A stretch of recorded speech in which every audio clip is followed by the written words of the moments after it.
Okay, quick update on the Shell Valley Cobra here. So I have the bodywork here. The main goal of this stage is to get all of the major highs and lows and problem spots, if you will, taken care of here. There's a couple spots that are more noticeable than others, that need a little more work than others.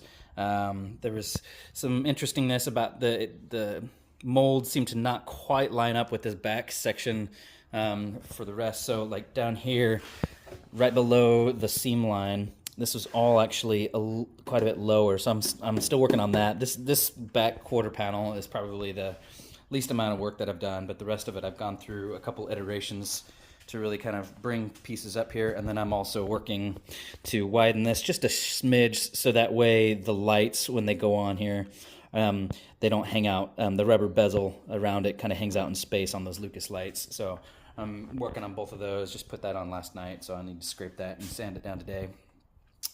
But overall, going pretty good. Haven't worked too much on the seams yet.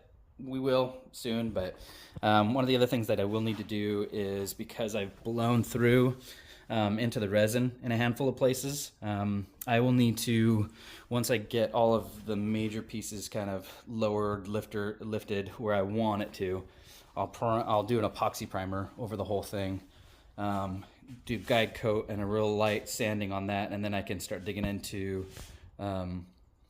the rest of it and trying to get it real glass smooth, and then we'll continue on with the 2K primer. I was told that's probably not best to go with the 2K primer straight onto where you have a lot of resin exposed, just because of potential adhesion issues. So the epoxy primer and then resin, or then the urethane it is. Anyway, that's the update as it sits today.